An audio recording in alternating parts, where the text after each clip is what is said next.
The Mississippi River ran thick and brown through St. James Parish, carrying secrets in its muddy depths. Along its banks, sugarcane plantations stretched like green prisons under the merciless summer sun of 1776. Among them stood Bellerive Estate, where 300 souls labored under the crack of leather whips and the weight of chains that clinked with every movement like a devil's symphony. Noah had no memory of the day he lost his voice. Some said it was fever. Others whispered darker truths, that Master Gautier himself had cut out the boy's tongue for crying too loud when his mother was sold downriver. The truth died with those who witnessed it, buried in unmarked graves beyond the cane rows where the soil was rich with forgotten bones. He was 23 now, tall and lean, with shoulders that remembered every lashing, every burden. His eyes held storms that his mouth could never unleash.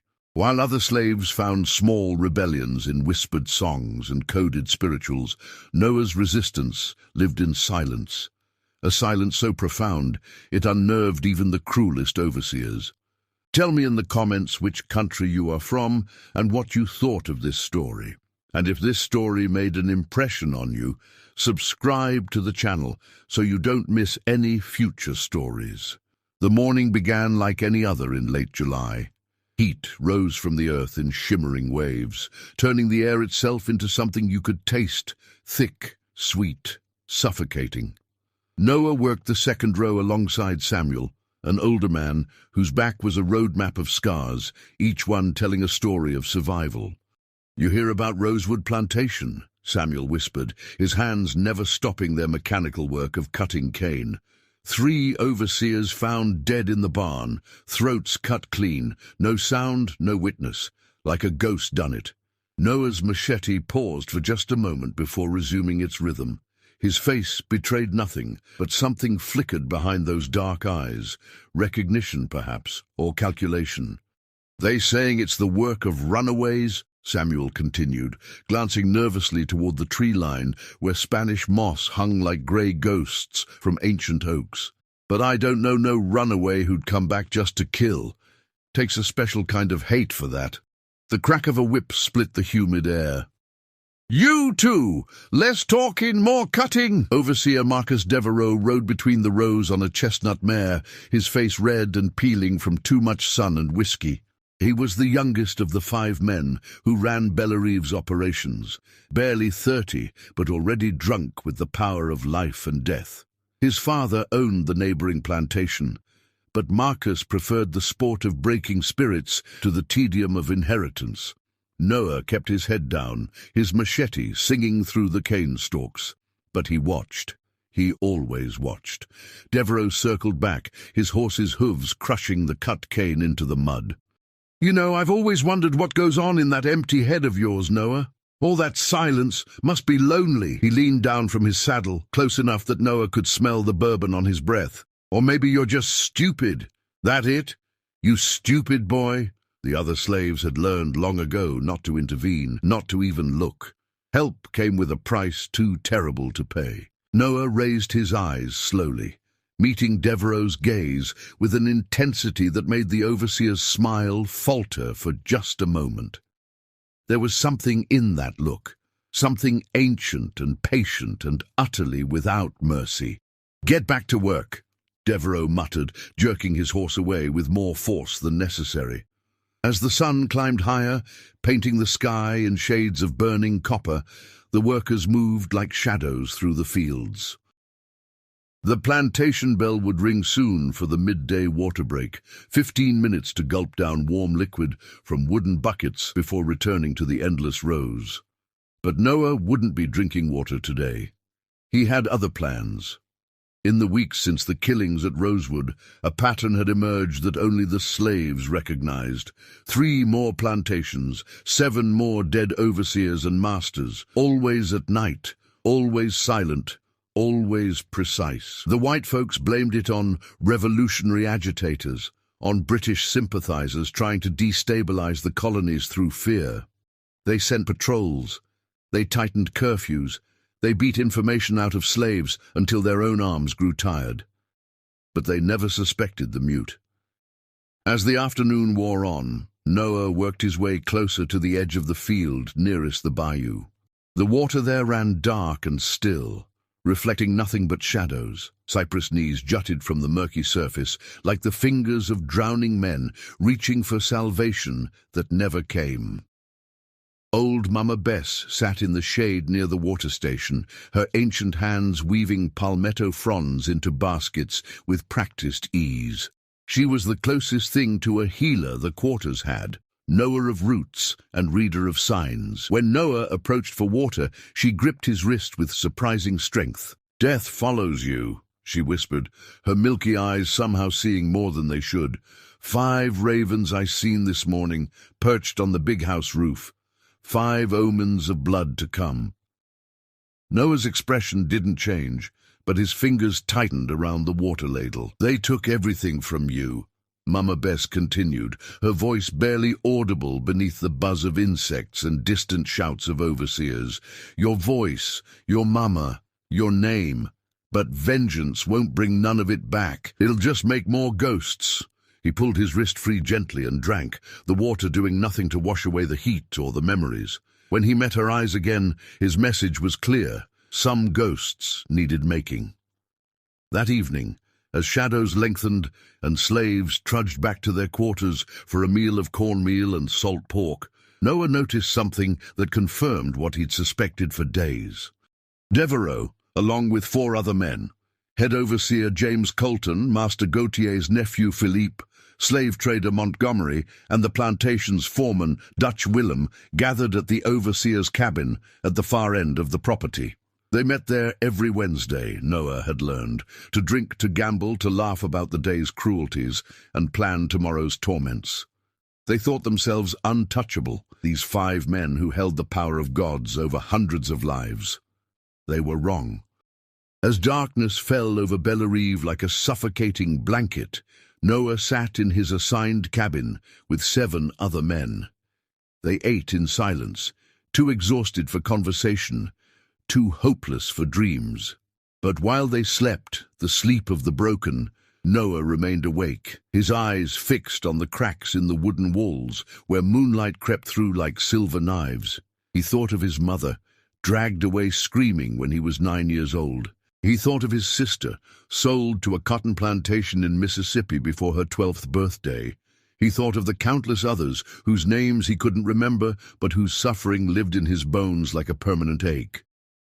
The plantation slept fitfully, accompanied by the chorus of night creatures, owls calling their haunting questions, crickets singing their endless songs, alligators sliding silently through bayou water in search of prey. Noah rose without sound, his movements practiced and precise. He'd learned long ago how to walk without disturbing the earth, how to breathe without making whispers, how to exist as nothing more than a shadow among shadows. Outside, the night air wrapped around him like a living thing. Stars pierced the darkness overhead, indifferent witnesses to all human suffering.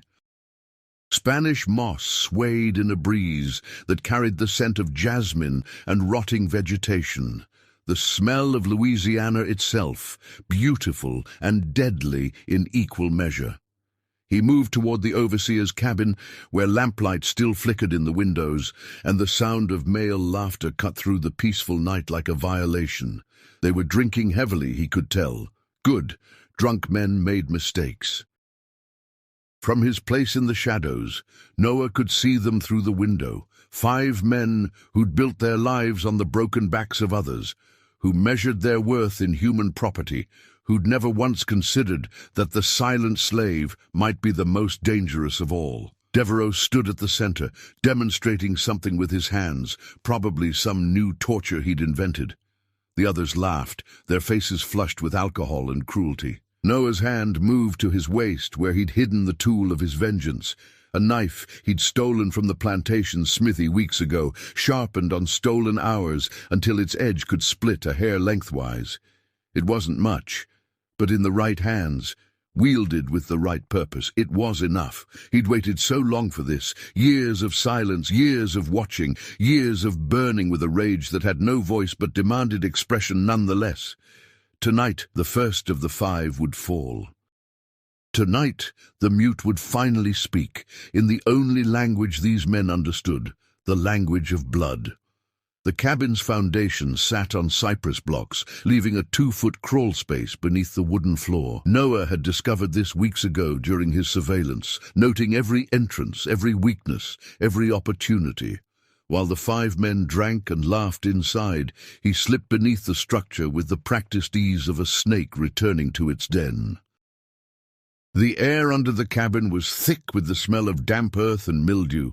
Spiders had built intricate webs between the floor joists, and Noah carefully avoided disturbing them as he positioned himself directly beneath the poker table where the men sat.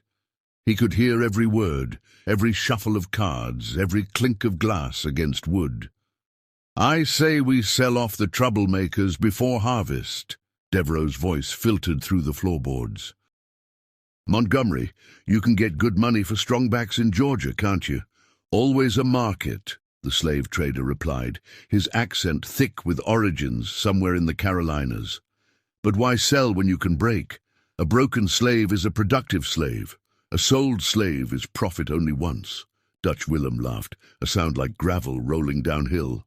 The foreman was a massive man, Dutch by birth, who'd arrived in Louisiana with nothing and clawed his way to his current position through brutality that impressed even the plantation masters. "I say we start with that big one, Samuel. He's been looking too steady lately, too much hope in his eyes." Noah's jaw clenched. Samuel had 2 children in the quarters, a wife who sang hymns while she worked, and dreams of somehow buying their freedom, though the cost was impossibly beyond reach. He was a good man in a place that punished goodness. "Samuel's useful," James Colton interjected. The head overseer was 53, a veteran of managing human property across 3 plantations. His voice carried the weight of experience. "You want to break someone, break that quiet one. Noah, something about him gives me unease." "The mute?" Philippe Gautier laughed. "He's harmless, probably simple-minded.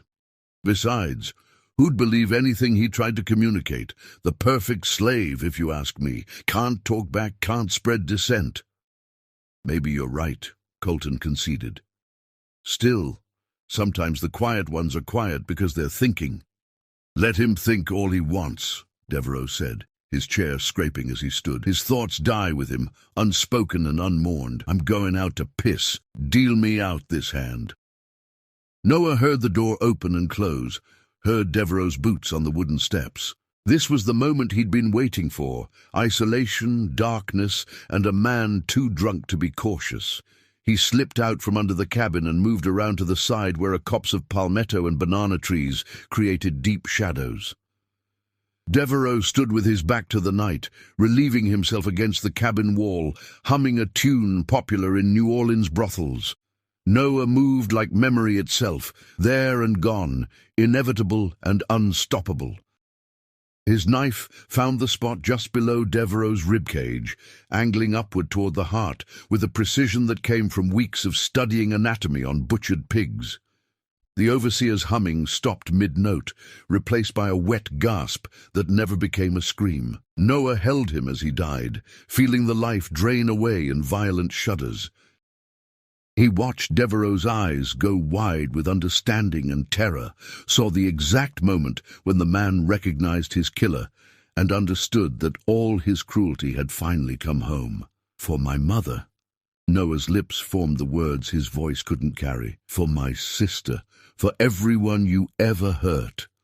When Devereaux's body went slack, Noah lowered him carefully to the ground and arranged him almost peacefully, except for the knife protruding from his chest like an accusation. He left it there deliberately, let them know this wasn't an accident or illness, let them understand this was judgment. Inside the cabin, laughter continued, oblivious to the shift in the universe that had just occurred. Noah melted back into the shadows, his heart pounding but his hands steady, 1 down, 4 to go. He returned to the slave quarters, slipped back into his cabin, and lay on his thin mat as if he'd never left. Around him, his cabin mates slept the exhausted sleep of those who'd been worked past endurance. They didn't stir when he entered, didn't sense the blood on his clothes or the weight of what he'd just done. Noah closed his eyes but didn't sleep. Instead, he replayed every detail of the killing, examining it for mistakes or witnesses. There were none. He'd been as silent as smoke, as inevitable as dawn. In the distance, an owl called its lonely question to the night. In the bayou, something large splashed into water, and in Noah's chest, a heart that had learned to survive without voice beat steadily onward toward its appointed purpose. The discovery came at dawn. A slave woman heading to the cookhouse to start breakfast preparations stumbled upon Devereaux's body and screamed loud enough to wake the entire plantation. Within minutes, chaos erupted. Overseers shouting orders, dogs barking, the master himself emerging from the big house in his nightclothes. Noah joined the other slaves, gathering at a safe distance, watching the white folks run about like disturbed ants. His face showed only the blank confusion expected of him, but internally he catalogued every reaction, every security measure they implemented, every change to their routines. Master Gauthier stood over the body, his face ashen in the morning light. "Who did this?" he roared at the assembled slaves. "Which one of you committed this murder?"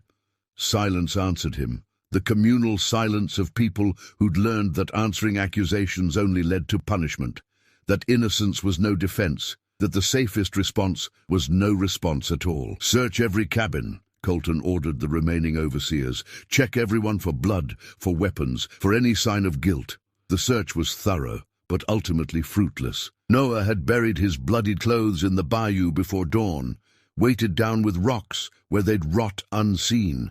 The knife that killed Devereaux was the plantation's own property, bearing no special marks, and Noah himself showed nothing but the same blank subservience he always displayed. By midday, the parish sheriff had arrived, a portly man named Arsenault who'd built his career on maintaining order among the slave population through visible brutality. He questioned slaves randomly, striking those who met his eyes and striking those who didn't, finding patterns in innocence because patterns were what he expected. "This is revolutionary work," he announced to Master Gauthier. "British agents stirring up the slaves. We've had reports of this in every parish. I'll send word to the militia." Noah listened to this fiction from his place in the cane field, where they'd been sent back to work, despite the morning's disruption. They could believe whatever comfortable lies they needed. The truth was simpler and more terrible. Their victims were learning to fight back. Mama Bess caught his eye across the rows. She made a small gesture, part warning, part acknowledgement. She knew. Perhaps she'd always known. But she said nothing, and Noah understood that her silence was a gift, complicity born of shared suffering and the recognition that sometimes justice required blood. That night, the remaining 4 men didn't gather at the overseer's cabin.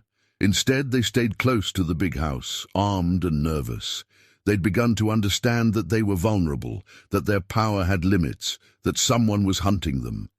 But they made a crucial mistake in their fear. They assumed the danger came from outside their controlled world, from rebels or runaways or political agitators. They never looked closely at the slaves they saw every day, never considered that the greatest threat lived among them, silent and patient and utterly determined. As darkness fell again over Bellerive, Noah stood in the doorway of his cabin, looking toward the big house where lamplight blazed in every window, like the inhabitants were trying to push back the night through sheer illumination. Let them light their lamps. Let them post their guards. Let them convince themselves that walls and weapons could protect them from the consequences of their cruelty. He had time. He had patience.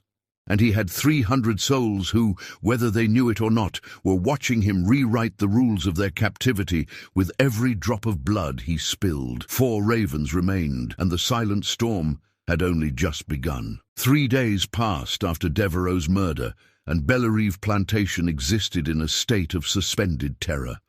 The white overseers moved in pairs, never alone, always armed.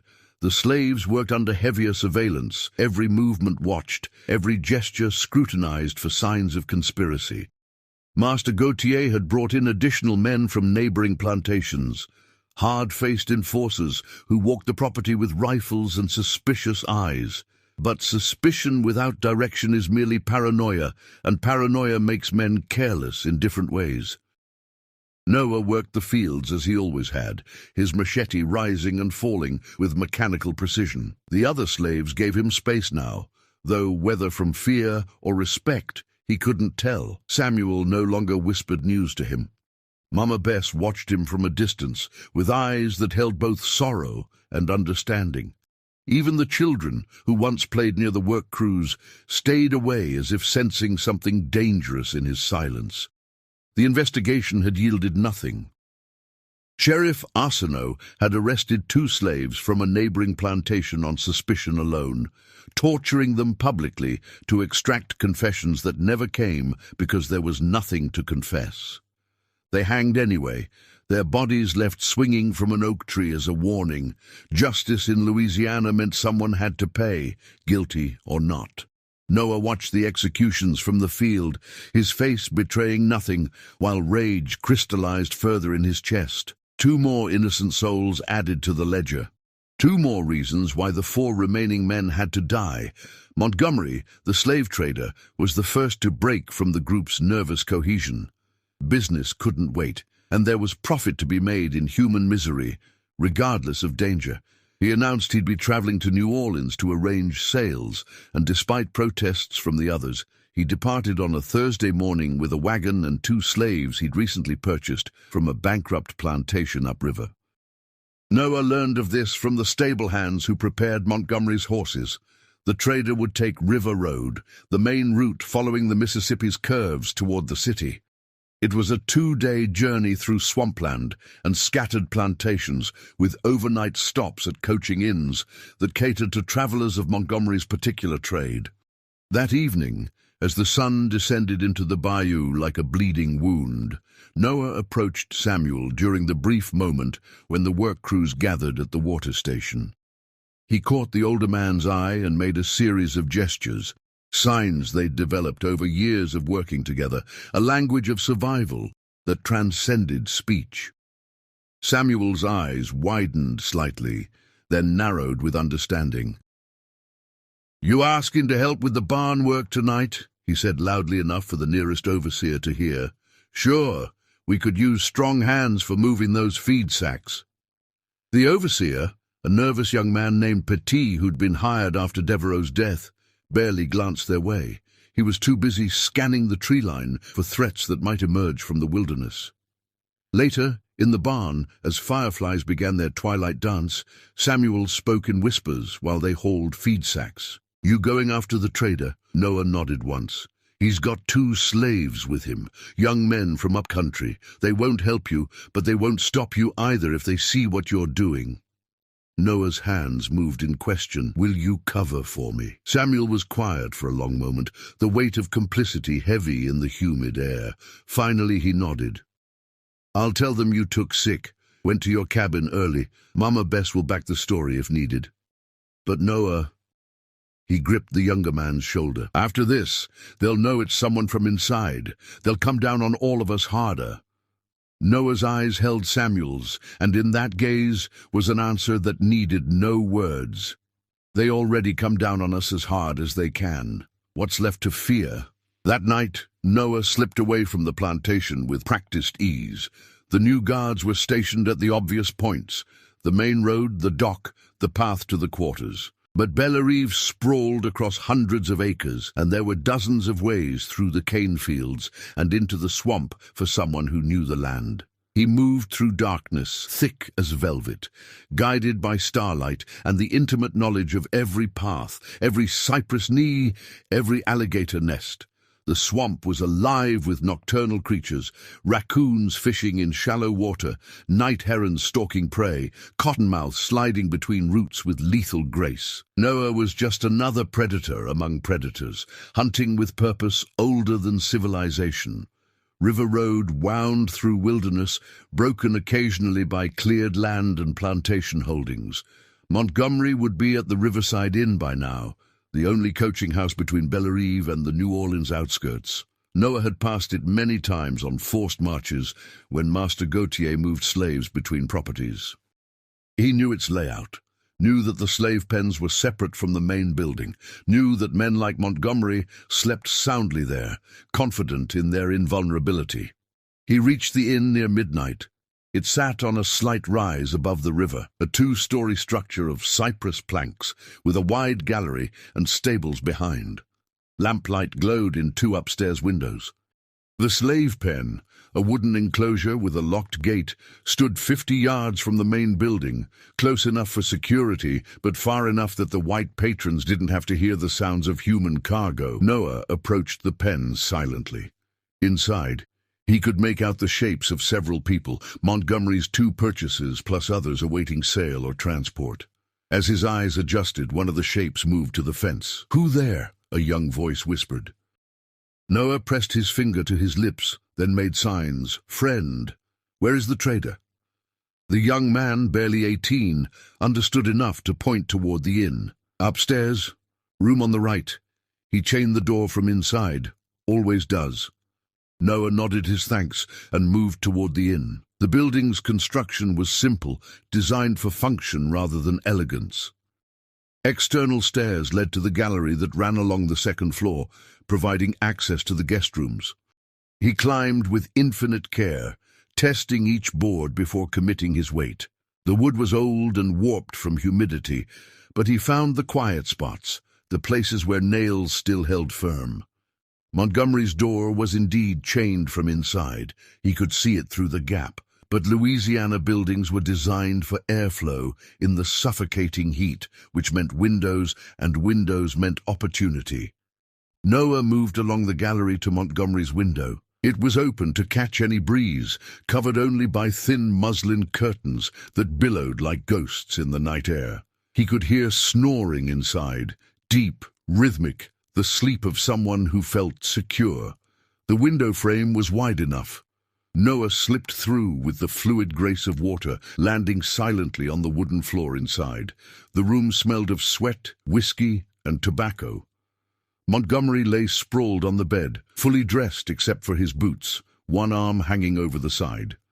On a small table lay the tools of his trade, ledgers recording human transactions, money pouches heavy with profit from misery, and a pistol that gleamed dully in the moonlight streaming through the window. Noah stood over the sleeping man for a long moment, looking at the face that had appraised thousands of human beings like livestock, that had separated families with the stroke of a pen, that had grown wealthy on the systematic destruction of souls.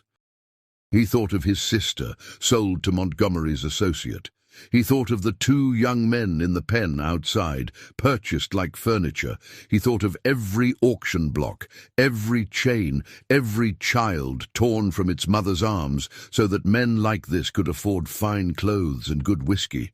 His knife, a new one, stolen from the plantation smithy, caught moonlight as he raised it. Montgomery's snoring stopped abruptly as Noah's hand covered his mouth and the blade found his throat with surgical precision. The trader's eyes flew open, wide with shock and the dawning realization of mortality. He tried to struggle, but Noah's weight pinned him, and the wound was already too severe. Blood poured dark and hot, soaking into the mattress, dripping to the floor with soft pattering sounds. Noah held him until the struggling ceased, until Montgomery's eyes went glassy and fixed on something beyond this world. Then he cleaned his blade on the dead man's shirt and moved to the window. Before leaving, he took the keys to the slave pen from Montgomery's jacket. Not part of his plan, but an opportunity that presented itself. He'd learned to recognize such moments, small chances to do more than just kill, to actually liberate. Back on the gallery, he descended as silently as he'd climbed. At the slave pen, he unlocked the gate and swung it open. The young man who'd spoken earlier stepped forward hesitantly. "What you doing?" Noah gestured. "Run, north, follow the stars." "They'll hunt us," another voice said from the darkness. Noah pointed emphatically toward the open gate, then made a pushing motion. "Go, now." Understanding passed between them. Whatever this silent man's purpose, he'd given them something precious, choice. Whether they used it was up to them. As Noah disappeared back into the swamp, he heard the first tentative footsteps of people emerging from the pen, then faster movement, then the sound of bodies crashing through undergrowth as they scattered in different directions. Some would be caught. Some might make it to free territory. But for a brief moment, they'd been given back their agency. He reached Bellerive before dawn, slipping back into his cabin where Samuel had indeed covered his absence. The older man met his eyes in the darkness and nodded once, asking no questions. The news of Montgomery's murder reached the plantation by mid-morning, carried by a rider from the Riverside Inn. This time, Sheriff Arsenault arrived with a posse of 20 men. The escaped slaves had been the final evidence he needed to confirm his theory of organized rebellion. "This is insurrection," he announced to the gathered plantation owners who'd been summoned. "Coordinated attacks on white authority. We need to respond with overwhelming force." Master Gautier's face had gone pale, 2 of his men dead in less than a week. His nephew Philippe stood beside him, looking nervous and diminished. Colton, the head overseer, had begun wearing 2 pistols and a knife at all times. Dutch Willem, the foreman, had stopped sleeping entirely, his eyes red-rimmed and darting. They instituted martial law on the plantation. No slave was allowed outside the quarters after sunset. Work crews were to be supervised at triple the normal ratio. Anyone showing suspicious behavior would be arrested and questioned with extreme prejudice. But Noah had anticipated all of this. He'd studied these men for years, understood how they thought, how they reacted to fear. They would tighten security at the predictable points and ignore the spaces between, convinced that their authority was shield enough against consequences. They were wrong. That night, as guards patrolled the obvious routes and the remaining 3 targets huddled together in the big house behind locked doors and armed men, Noah lay on his mat and planned the next phase. 3 ravens remained, but they were finally beginning to understand they were prey. The challenge now wasn't just killing, it was doing so in a way that would break them psychologically before ending them physically. He thought of the old stories Mama Bess told, of spider tricksters and patient hunters. Sometimes the kill mattered less than the hunt itself. Sometimes making your prey know they were being stalked was its own form of justice. Outside, an owl called its question to the indifferent stars. In the bayou, something screamed. Prey or predator, it was hard to tell. And in the big house, 3 men who'd built their lives on others' suffering tried desperately to sleep, while the silent storm gathered strength in the darkness beyond their walls. The atmosphere at Bellerive Estate transformed in the days following Montgomery's murder. What had been a place of brutal routine became something closer to a military encampment. Sheriff Arsenault's posse camped on the grounds, their tents forming a defensive perimeter around the big house. Patrols ran constantly, rifles loaded, dogs straining at leashes as they searched for scents of rebellion. The slaves endured this new regime with the same stoic endurance they applied to everything. Heads down, voices quiet, survival the only goal that mattered. But beneath the surface, something had shifted. Whispers traveled through the quarters at night, stories about a silent avenger, speculation about which master might fall next. Noah heard these whispers but gave no indication. He worked his rows, ate his meals, and existed in the margins of attention where he'd always been safest. But he watched. Always watched. The 3 remaining men, Philippe Gautier, James Colton, and Dutch Willem, had essentially imprisoned themselves in the big house. They took their meals together, slept in adjacent rooms, and moved through the mansion like ghosts of their former authority. Master Gautier had departed for New Orleans to appeal to the colonial governor for military protection, leaving his nephew in nominal charge. Philippe was 32, soft-handed, and weaker-willed than his uncle. He'd inherited his position through blood, rather than capability, and the pressure of command in a crisis was revealing every inadequacy. Noah had observed him for years, watched how he flinched at loud sounds, how he drank to steady his nerves, how he derived his limited courage from the presence of harder men. Colton, by contrast, was a survivor. 53 years of managing slaves across multiple plantations had honed instincts for danger. He slept lightly, trusted no one, and had already made contingency plans to flee if the situation deteriorated further. Noah recognized in him a predator's awareness. This one would be difficult to catch off guard. Dutch Willem was different again. The massive foreman had built his reputation on physical intimidation and casual violence. He was a bull in human form, all muscle and rage, with little space for fear. But even bulls can be led to slaughter if you understand their nature. On the 7th day after Devereaux's death, an opportunity presented itself in the form of a broken levee. The Mississippi's water level had been rising with summer rains upriver, and one of the earthen walls that protected Bellerive's lower fields gave way during the night. By dawn, muddy water was flooding into acres of young cane, threatening to destroy a significant portion of the harvest. Every available hand was mobilized to repair the breach, slaves working alongside hired men, even some of the posse members pitching in because a destroyed plantation meant no payment for their services. The usual hierarchies broke down in the face of immediate crisis. Masters worked near slaves. Guards set aside rifles to haul sandbags. Chaos created gaps. Willem took charge of the repair effort, bellowing orders and physically moving men into position like chess pieces. He thrived in this environment, finally able to channel his nervous energy into productive violence against the river itself. Noah was assigned to a crew cutting cypress poles for reinforcement.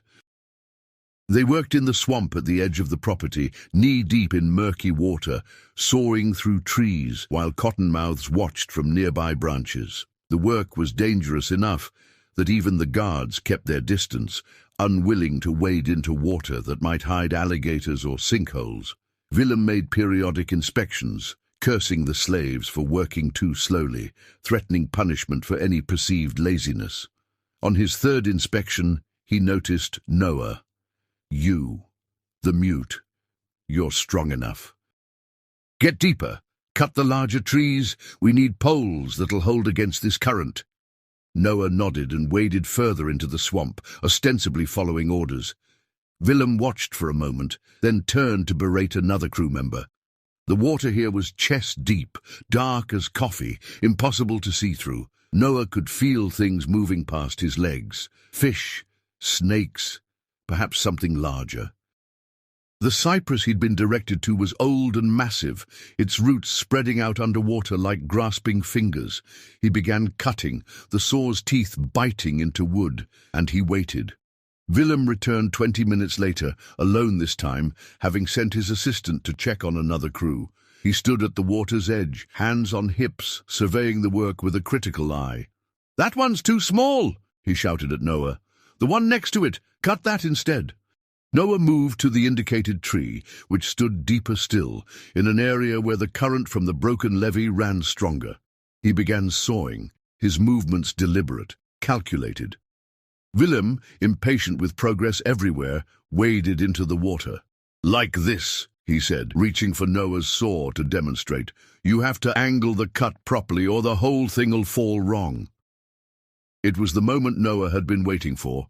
Willem close, distracted, both hands occupied. But more importantly, they were in an environment Noah understood intimately, and Willem did not. As the foreman bent to show the proper cutting angle, Noah shifted his weight, and his foot found the submerged cypress root he'd located earlier.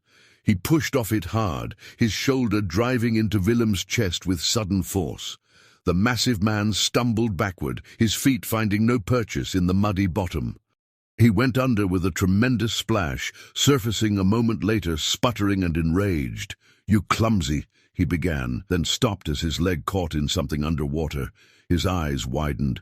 "My foot's stuck! Help me, damn you!" Noah stood perfectly still, watching, making no move to help. Making no move at all. Understanding dawned on Willem's face. "You. It's been you all along." His voice dropped to a whisper of horror, the silent one.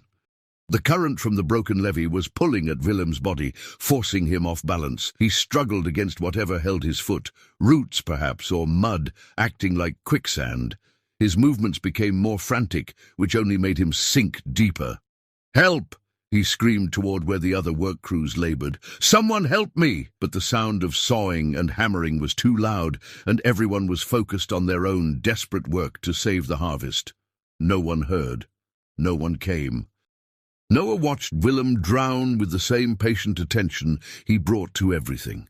It took longer than knife work. The big man was strong and fought hard against the water and mud and roots that claimed him. He cursed Noah, pleaded with him, offered him anything and everything in exchange for help. But Noah had been offered nothing when his mother was dragged away. Nothing when his sister was sold. Nothing during every lashing, every humiliation, every day of slavery. Why should he offer anything now? When Willem finally went under for the last time, Noah waited another full minute to be certain. Then he swam to where the body had disappeared and reached down until he found the foreman's jacket. He pulled hard, creating the appearance that he'd been trying desperately to save the man. He swam back to shallow water and ran stumbling toward the nearest work crew, his face a mask of panic and distress. He grabbed Samuel and pulled him toward the deep water, gesturing frantically. "What happened?" Samuel shouted. "Where's Willem?" Noah pointed to the dark water, made drowning motions, then pointed to himself and made pulling gestures, the universal signal of someone who'd tried and failed to save another. Within minutes, the accident site swarmed with men. They pulled Willem's body from the water an hour later, bloated and muddy. Sheriff Arsenault examined it carefully, looking for signs of foul play, but found only the evidence of a man who'd waded too deep, stepped wrong, and drowned before help could arrive. "Tragic accident," Arsenault announced, though his tone held suspicion. But an accident nonetheless. Several white men had witnessed Noah apparently trying to save Willem, swimming desperately to help, even as the currents threatened to pull him under as well. The mute slave had done everything possible, they said, more than some men would have done for a master who'd regularly beaten him. Colton stared at Noah during the sheriff's investigation, his old eyes calculating. He didn't believe in the accident, Noah could tell, but belief without proof was worthless, and there was no proof. Only a strong current, dangerous water, and a man who'd taken one risk too many. That night, Philippe Gautier called an emergency meeting in the big house. Only 2 of the 5 now remained, himself and Colton. The realization had finally penetrated that they were being systematically eliminated, that their deaths were connected, that accident and murder were proving indistinguishable in execution. Noah learned of this meeting from one of the house servants who brought food to the quarters. The woman whispered the news while distributing cornbread and beans. "Master Philippe is terrified," she said quietly. "Talking about closing the plantation, selling everyone, moving back to France. Colton's trying to convince him to stay, but he's scared too, just hides it better." "They should be scared," Samuel muttered beside Noah. "Evil always catches up eventually." Mama Bess, sitting nearby with her basket weaving, began humming an old spiritual. The words were about crossing rivers and finding freedom, but the tune held something darker, the sound of judgment coming like thunder across water. Noah ate his meal slowly, thinking, 3 dead, 2 remaining. But these last 2 would be the hardest. They were fully alert now, surrounded by guards, taking no chances. Direct action would be nearly impossible. Nearly. As darkness settled over Bellerive like a funeral shroud, Noah stepped outside his cabin and looked toward the big house. Every window blazed with light. Shadows of armed men moved behind curtains. They'd turned the mansion into a fortress, convincing themselves that walls and weapons could hold back the reckoning. But fortresses have weaknesses. Every defense creates blind spots, and the strongest walls are still only as secure as the people manning them. He thought of his mother's face, nearly forgotten after all these years. He thought of his sister's screams as she was dragged to the auction block.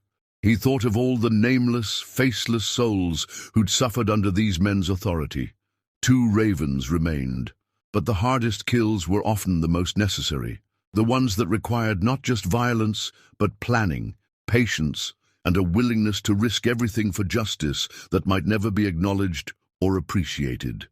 In the big house, Felipe poured his 3rd whiskey of the evening and tried to stop his hands from shaking. Colton cleaned his pistols for the 4th time, checking and rechecking the loads. Both men were prisoners of their own security, trapped by the consequences of their choices. And in the quarters, a mute slave sharpened a stolen knife and thought about fear and power and the terrible mathematics of vengeance that demanded completion regardless of cost. The endgame was approaching. 2 more deaths would balance the scales, or as close to balance as this broken world allowed. After that, Noah didn't think much about his own survival. Revenge wasn't about living to enjoy the aftermath. It was about making sure the guilty paid their debts before death claimed everyone equally. 2 ravens, 2 more nights, and then silence would finally speak its full truth. Master Gautier returned from New Orleans on a Thursday afternoon, accompanied by a squad of 10 colonial militia soldiers. They arrived with military precision, their uniforms crisp despite the journey, rifles carried with the casual competence of men who'd seen combat. Their commanding officer, a Captain Beaumont, was a scarred veteran of frontier campaigns against native tribes. The plantation slaves watched this arrival with carefully neutral faces, but Noah read the message clearly. The authorities were taking the threat seriously now. 3 deaths had been dismissed as isolated incidents. Willem's drowning had raised uncomfortable questions. The pattern was too obvious to ignore anymore. That evening, Captain Beaumont assembled the entire plantation, whites and enslaved alike, in the area between the big house and the quarters. "I understand you've experienced troubles here," he announced, his voice carrying the authority of military command. "But I want to be clear. This ends now. My men will establish order through whatever means necessary. Anyone, white or black, found breaking curfew, acting suspiciously, or threatening the peace will be dealt with harshly." He let that threat hang in the humid air before continuing. "Furthermore, I'm implementing new security protocols. All slaves will be accounted for twice daily, dawn and dusk. Work crews will be assigned permanent supervisors, and any violations will result in collective punishment." Collective punishment. Noah understood the tactic: make everyone responsible for each individual's actions, turning the community against itself through fear of shared consequence. It was effective because it was cruel. That night, the big house resembled a military compound. Sentries posted at every entrance, guards rotating every 2 hours. Even the windows were now barred, iron grates installed that very afternoon by the plantation blacksmith under armed supervision. Philippe and Colton remained inside this fortress, finally breathing easier. Surely with 10 trained soldiers, plus Sheriff Arsenault's remaining posse members, they were safe. Surely no slave, no matter how clever or vengeful, could penetrate such security. But Noah had learned long ago that security creates patterns, and patterns create opportunities. He watched the guard rotations from his cabin window, observed which soldiers took their duties seriously, and which grew bored or complacent. He noted that the kitchen still required staffing, that laundry still needed delivering, that certain slaves moved between the fortress and the outer buildings with supervised regularity. One of these slaves was Clara, an older woman who'd served the Gautier family for 30 years. She'd raised Philippe from childhood, knew his habits, enjoyed a degree of trust that even paranoia couldn't completely erase. She brought his meals, laundered his clothes, and maintained his rooms. Noah approached her 3 days after the militia's arrival, catching her during the brief evening period when slaves could move relatively freely under the new regime. He made his request through signs and gestures, knowing that what he asked was dangerous beyond measure.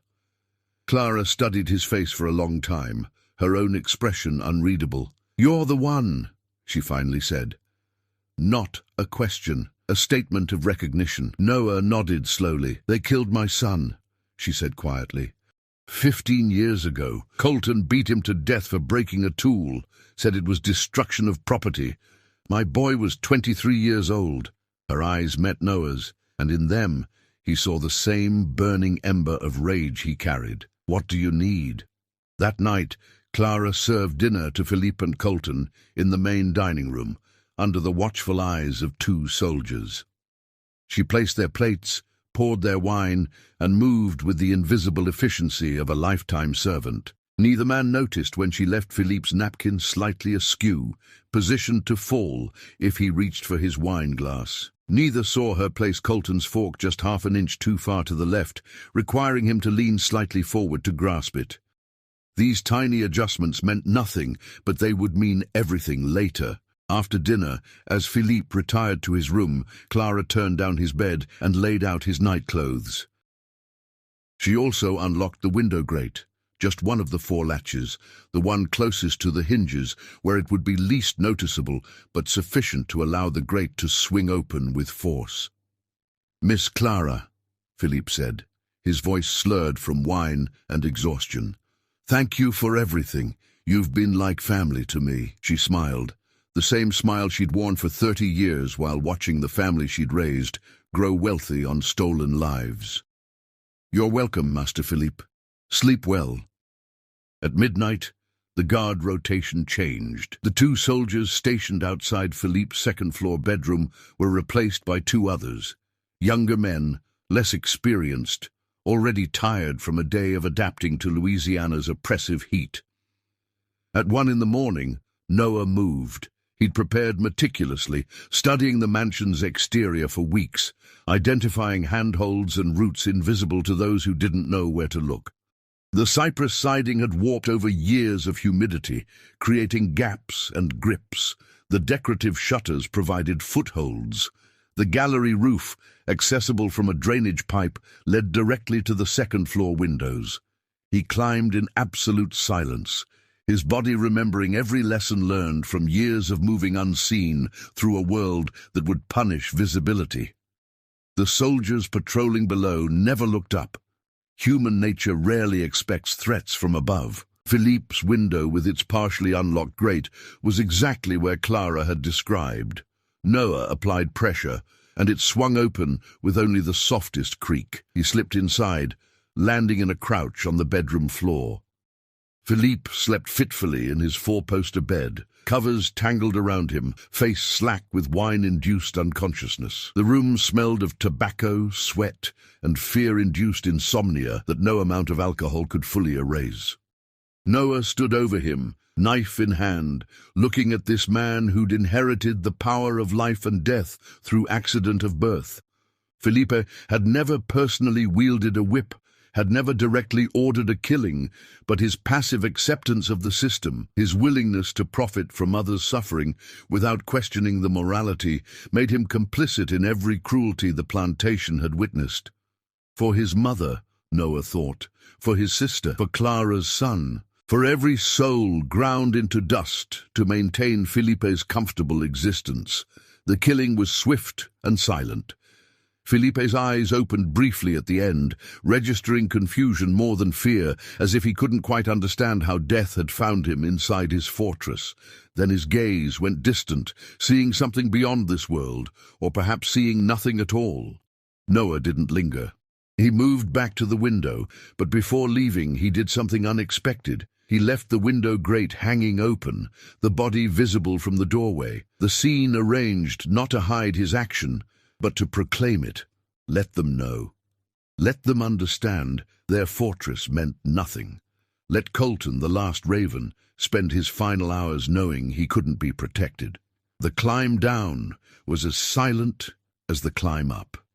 Noah reached the ground as the guards completed their patrol round. He melted back into shadows, crossed the open ground to the quarters in the blind spot he'd identified, and slipped back into his cabin where Samuel waited. "It's done," the older man whispered. Noah nodded. "God have mercy on us all," Samuel breathed. "They'll go mad when they find him." They did. The discovery came at dawn, when Clara entered to wake Philippe for breakfast. Her scream was genuine despite her complicity. Seeing death never grew easier, even when necessary. Within seconds, soldiers flooded the room. Captain Beaumont stood over Philippe's body, his scarred face expressionless, but his jaw muscles working with suppressed rage. Someone climbed up from outside. The window grate was forced open. "Impossible," Sheriff Arsenault protested. "We had guards everywhere." "Apparently not everywhere." Beaumont turned to his soldiers. "I want every slave accounted for. Check them for injuries from climbing, for blood, for anything suspicious. And bring me the one named Noah, the mute. I want to see his hands." They dragged Noah from the quarters an hour later, throwing him to the ground in front of the big house where Felipe's body had been carried out. Beaumont grabbed Noah's hands, examining them in harsh morning light. The hands were calloused, scarred from years of fieldwork, but showed no fresh injuries, no rope burns from climbing, no splinters, no blood under the nails. "Where were you last night?" Beaumont demanded. Noah pointed to his mouth and shook his head, the universal gesture of someone who couldn't speak. "He can't answer," Clara said, stepping forward despite the danger. "He's been mute since childhood. But I can vouch for him. He was in his cabin all night. I saw him there when I returned from serving dinner." It was a lie, but delivered with the conviction of someone who'd perfected deception over 3 decades of survival. Other slaves, prompted by her courage, corroborated the story. Noah had been in the quarters. Multiple people had seen him. He couldn't possibly have climbed to a second-floor window without anyone noticing. Beaumont didn't believe them, but belief without evidence was insufficient. He had Noah stripped and examined for any sign of recent activity. They found nothing. Noah had been too careful, had washed in the bayou before returning, had left no physical evidence of his climb. "Lock him up anyway," Beaumont ordered, "along with a dozen others. We'll get to the truth eventually." They threw Noah into one of the storage sheds, converted to a makeshift prison, along with Samuel, Clara, and 10 other slaves, chosen seemingly at random. The door was barred, guards posted outside. Inside, in the stifling darkness, Clara spoke quietly. "One more. Just Colton left. Can you finish it from in here?" Noah shook his head. Not from imprisonment, but he wasn't concerned. Fortresses worked both ways. They kept threats out, but they also trapped those inside, and Colton, the last raven, was now alone in his cage, surrounded by soldiers who'd failed to protect 2 men, knowing that somehow, impossibly, death was still coming for him. Fear was its own prison, Noah had learned, and sometimes the anticipation of vengeance was sweeter than the act itself. In the big house, Colton sat in the dining room surrounded by soldiers, a loaded pistol in each hand, eyes fixed on every shadow. He hadn't slept since Philippe's murder. He wouldn't sleep until he was far from Bellerive, far from Louisiana, far from whatever silent demon hunted him. But distance requires movement, and movement requires dropping one's guard, and guards, once dropped, are difficult to raise again. The endgame had arrived. One raven remained. And whether from inside a prison or beyond it, Noah would see his purpose completed. 5 days Noah spent in that stifling prison, along with the 12 other slaves Captain Beaumont had arbitrarily detained. They received minimal food and water, punishment for crimes unproven but suspected. Outside, they could hear the plantation continuing its operations under martial law, the sounds of whips and shouting, of normal cruelty supplemented by paranoid fear. On the 3rd day, they heard horses and wagons arriving. Beaumont was bringing in slave catchers from as far as Mississippi, men whose expertise lay in tracking runaways and breaking conspiracies. They brought dogs and instruments of torture, ready to extract confessions through methods that made even hardened overseers uncomfortable. Clara prayed in the corner, her lips moving silently. Samuel sat with his head in his hands, perhaps regretting his complicity. The others endured with the blank patience of people who'd learned that suffering eventually ended one way or another. But Noah planned. The shed where they were imprisoned was old, built decades before the current mansion. Its boards had warped with age and humidity, and the roof leaked during rains. On the second night, during a thunderstorm that turned the air into soup and the ground into mud, Noah began working on a loose board near the back wall. The guards outside were huddled under the eaves, trying to stay dry, their attention on their own discomfort rather than on impossible escapes. Noah worked the board silently, patiently, pulling it incrementally until finally it came free with a soft crack masked by thunder. The gap was narrow but sufficient. Noah squeezed through, his body remembering how to make itself small, how to compress and twist in ways that seemed impossible. He emerged into the storm-lashed night, into darkness so complete it felt solid. He didn't run. Running implied panic, and panic led to mistakes. Instead, he walked with purpose toward the big house. Just another shadow in a night full of them, just another shape moving through rain that fell like judgment. The mansion blazed with light despite the late hour. Colton hadn't slept properly in days, surviving on coffee and terror. Beaumont had stationed soldiers throughout the house, 2 in every hallway, 4 at the main entrance, 6 patrolling the grounds despite the weather. But Noah had learned something watching these military men. They were trained for conventional threats. They expected attacks from the obvious directions, anticipated violence that announced itself. They'd never encountered someone who'd spent a lifetime learning to exist in the spaces between attention. He approached from the bayou side, wading through water that mixed with rain until distinguishing where one ended and the other began became impossible. The plantation's drainage systems emptied into the bayou through culverts large enough to crawl through, servants' entrances for water management that no one had thought to guard. Noah slipped into one of these culverts, pulling himself through 2 feet of muddy water that tasted of rot and earth. It led under the foundation to a grate that opened into the mansion's root cellar, a storage area for vegetables and preserved goods that connected to the kitchen through a narrow stairway. The grate was locked but old, its iron corroded by decades of moisture.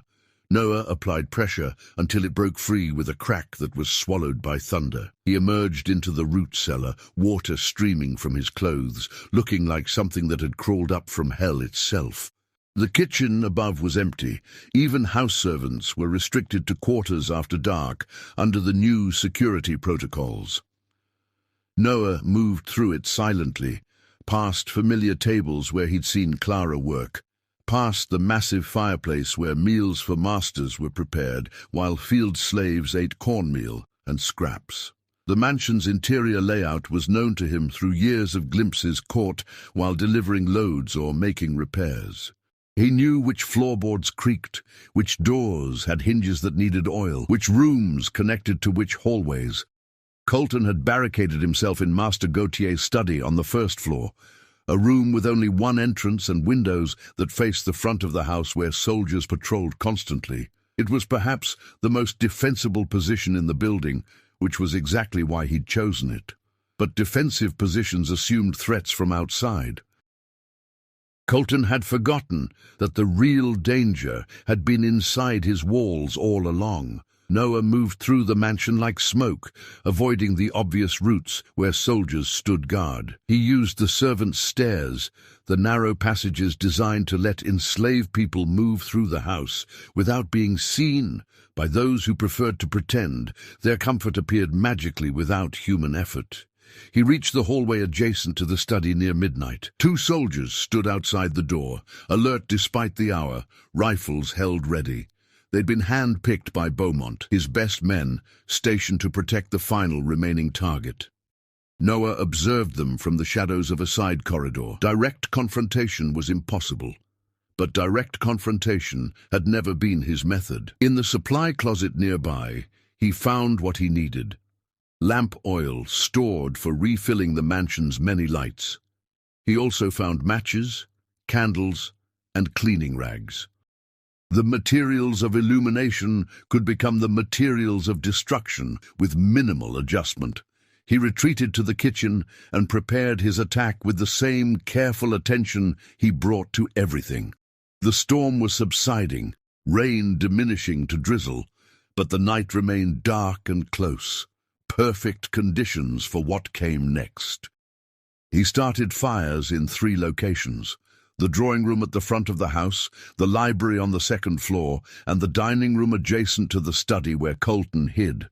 Small fires initially, using lamp oil to help them catch, feeding them with curtains and furniture until they built heat and momentum. By the time the first soldier noticed smoke, flames were already spreading with hungry efficiency through the dry wood and fabric that filled the mansion.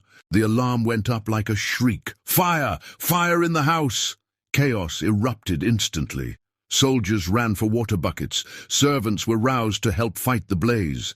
The defensive perimeter around Colton's position dissolved as men rushed to prevent the mansion from burning completely.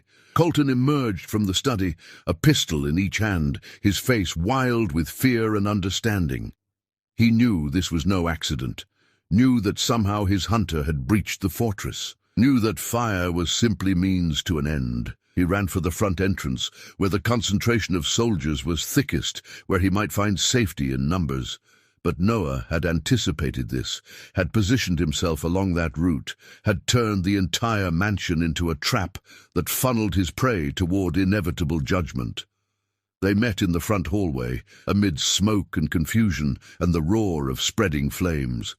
Colton saw Noah and his eyes went wide with recognition and horror. "You," he gasped. "It's been you all along, but you're supposed to be locked up." Noah said nothing because he never said anything. He simply advanced through the smoke like a manifestation of consequence, knife gleaming in the firelight. Colton raised both pistols and fired. The shots went wild, panic and smoke destroying his aim. Noah felt one bullet pass close enough to stir his hair, but neither found flesh. Then he was on the older man, inside his guard before Colton could reload. The knife struck once, twice, finding the spaces between ribs where death lived waiting for invitation. Colton crumpled, his pistols clattering to the floor, his hands grasping at Noah's shirt. "Why?" he choked out, blood bubbling on his lips. "What did we do to you?" Noah bent close, his lips forming words his voice couldn't carry. Everything. He held Colton as the life drained away, as the last raven fell, as the mathematics of vengeance finally balanced. Around them, the mansion burned, and soldiers shouted, and the old order literally went up in flames. When Colton's eyes went glassy, Noah lowered the body gently and stood. The fire was spreading faster now, consuming everything it touched. He needed to leave before the structure collapsed, but as he turned toward an exit, Captain Beaumont appeared through the smoke, his rifle leveled at Noah's chest.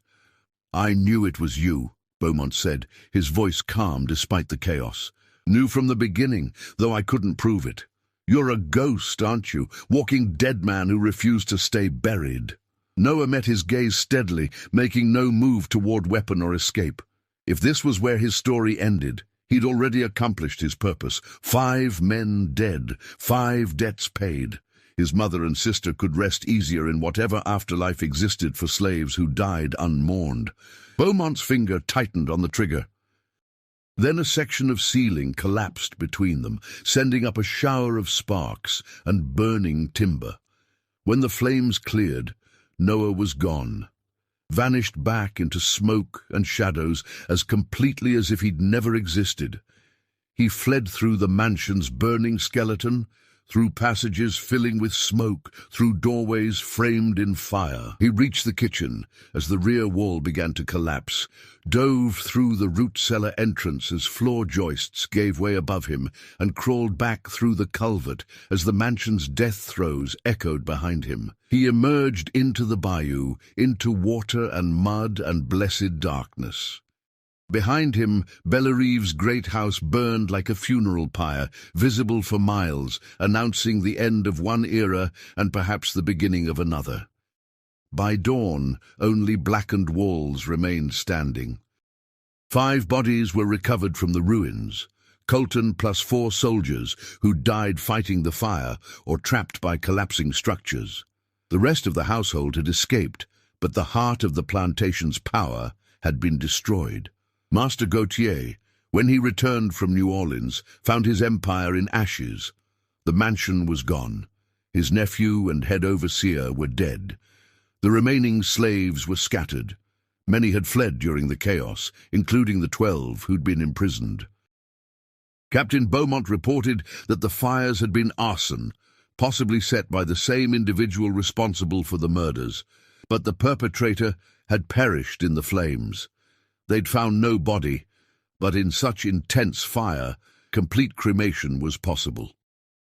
Gautier eventually sold what remained of Bellerive to a merchant from Charleston and returned to France, a broken man who'd learned too late that power built on suffering is ultimately unstable.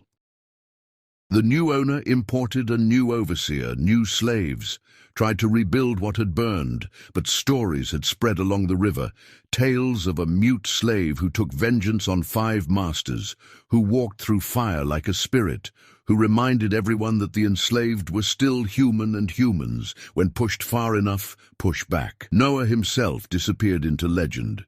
Some claimed he died in the fire. Others swore they'd seen him on various plantations up and down the Mississippi, still silent, still watching. A few whispered that he'd made it to free territory up north, that he lived there under a new name, finally able to speak, because his vengeance had given him back his voice. The truth was simpler and sadder. Noah had escaped to the deep swamp, to the places where even slave catchers feared to venture. He lived there among the cypress and cottonmouths, among the alligators and the ghosts of countless others who'd chosen death by wilderness over life in chains. He survived 2 more years in that green hell, his body eventually giving out from infection, malnutrition, and the accumulated damage of 25 years of brutality. He died alone, under a sky he'd rarely been allowed to look at, surrounded by a freedom that was really just another kind of prison. But before he died, on nights when the moon rose full over the bayou and Spanish moss swayed like memories in the breeze, he would sometimes smile. Not from joy. Joy was a luxury slaves couldn't afford. But from satisfaction, the knowledge that he'd done what needed doing, that 5 men who'd built their lives on cruelty had paid the final price, that somewhere, somehow, the souls of his mother and sister knew they'd been avenged. Mama Bess, who survived the fire and lived another 20 years, would sometimes tell the story to young slaves who arrived at whatever plantation she'd been sold to. She'd tell them about Noah, the mute slave who found his voice through blood. She'd tell them about the 5 ravens who fell one by one. She'd tell them that silence could be its own kind of weapon, that patience was sometimes the sharpest blade, that vengeance, while it couldn't undo suffering, could at least ensure suffering was answered. And at the end of her story, she'd always add the same benediction. They took his voice, but they couldn't take his will. And will, children, is the one thing they can never steal if you refuse to surrender it. Remember that. Remember Noah. Remember that silence can scream louder than any words. The story spread through the whispered networks that connected plantations across the South. It became a parable, a warning, a small flame of resistance that refused to be extinguished. The details changed with each telling. Sometimes Noah escaped to freedom, sometimes he died fighting, sometimes he simply vanished like smoke on water. But the core truth remained, that even in a system designed to break every spirit, to silence every voice, to reduce humans to property, even there resistance was possible, vengeance was possible, justice, in whatever rough and bloody form it took, was possible. Louisiana remembered Noah long after the war that eventually came, long after emancipation, long after Bellerive's ruins were reclaimed by swamp and time. Old folks would point to the place where the mansion had stood and tell their children and grandchildren about the silent slave who spoke through action, who reminded masters they were mortal, who proved that no chain was strong enough to bind the human desire for retribution. And on certain nights, when the wind moved through the cypress trees in just the right way, and the bayou water ran dark and still as memory, some claimed they could still hear it. Not a voice exactly, because Noah never had a voice, but something, a presence, a reminder, a promise that suffering unanswered is a debt that eventually comes due, and that silence, given time and purpose, can thunder louder than any storm. 5 masters, 5 deaths, 1 mute slave.